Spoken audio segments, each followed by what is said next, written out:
별이 된 아이들.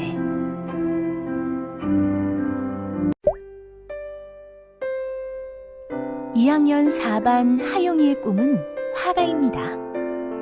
하용이는 어렸을 때부터 그림 그리기를 좋아해서 꽃도 그리고 선생님도 그리고 만화도 그렸습니다. 종이와 연필만 있으면 세상에서 가장 행복했지요. 2학년 9반 보미의 꿈은 수의사입니다. 보미는 노래를 잘해서 가수가 되고 싶기도 했지만 수의학과를 나와서 수의사가 되기로 마음먹었습니다. 아픈 동물들을 직접 돌봐주고 싶었거든요. 2학년 8반 성균이의 꿈은 로봇 공학자입니다. 성균이는 로봇 동아리의 회장을 할 정도로 로봇이 좋았습니다. 친구들은 그런 성균이를 뚝딱이 아빠라고 불렀지요. 무엇이든지 뚝딱뚝딱 만들어냈거든요.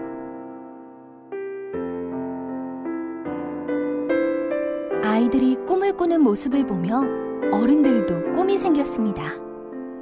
내 아이가 대학을 가고 취업을 하고 결혼을 해서 내 아이의 아이를 낳는 그런 꿈. 생각만 해도 가슴이 뛰는 일이었죠. 그리고 그날이 왔습니다.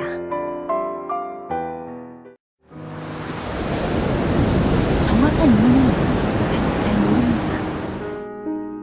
2014년 4월 16일 오전 8시 48분 세월호가 좌연부터 침몰하기 시작했습니다. 살려줘! 오전 11시 18분까지 2시간이 넘는 시간 동안 아이들은 구명조끼를 입고 침몰하는 배 안에서 구조대를 기다렸습니다. 사고 후 선장과 승무원들은 배를 버리고 가장 먼저 탈출했습니다. 팽목항에 모인 언론은 325명 전원 구조라고 오보를 냈습니다.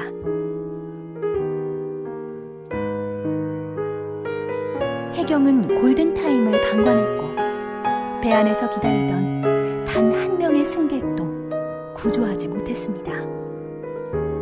대한민국 대통령은 사건 발생 후 7시간 동안 공식 석상에 나타나지 않았지요.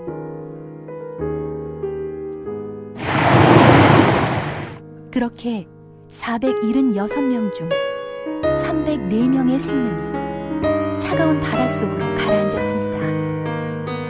그날 그곳에는 국가가 없었습니다.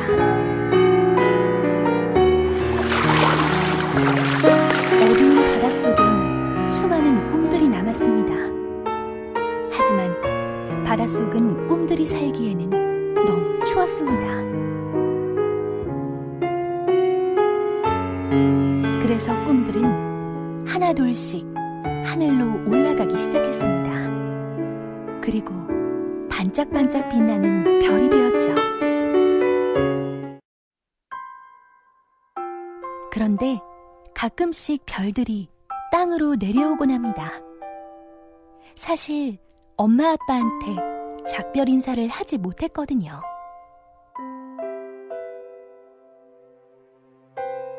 별들은 슬픈 표정으로 속삭였습니다. 엄마, 미안해요. 아빠, 사랑해요. 한 번만 더 만질 수 있다면.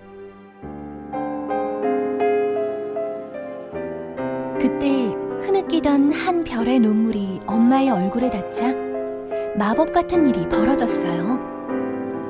꿈을 잃었던 엄마에게 새로운 꿈이 자라기 시작한 거예요. 내 아이가 떠나기 전보다 조금 더 안전한 세상을 만들자. 가족들은 팻말을 들고 거리로 나왔습니다. 서명도 받고 단식도 하고 삭발도 했습니다. 행군도 하고 기도도 하고 노래도 불렀습니다. 우리 아이들의 목소리를 들어달라고요. 별들이 함께했던 많은 날들은 하늘에서 눈물이 내렸답니다. 하지만 세상은 하나도 바뀌지 않았어요. 선장과 선원들은 잡혀갔지만 가만히 기다리던 아이들이 왜 모두 죽어야만 했는지는 아무도 답해주지 않았지요. 그때 누군가 팻말을 들고 가족들 앞에서 외쳤습니다. 종북, 빨갱이, 유족충, 시체파리, 선동꾼, 그리고 차마 입에 담을 수 없는 이야기들이 빨간 언론들을 통해 보도되었어요. 가족들은 심장이 떨어져 나가는 것처럼 아팠어요. 하지만 그중 가장 아픈 말은 바로 옆에 있던 사람들이 던지는 말이었죠. 이제 지겹다. 그만 좀 하자. 오늘도 누군가는 일어날 힘도 없어 그저 아이의 방을 지키지만 또 누군가는 노란색 리본을 달고 거리로 나섭니다. 동정을 바래서도 보상금을 위해서도 아닙니다.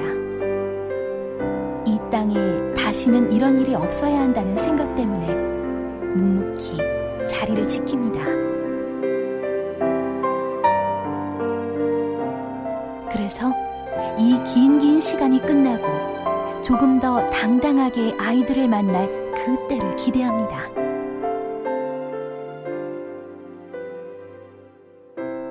진실은 침몰하지 않으니까요.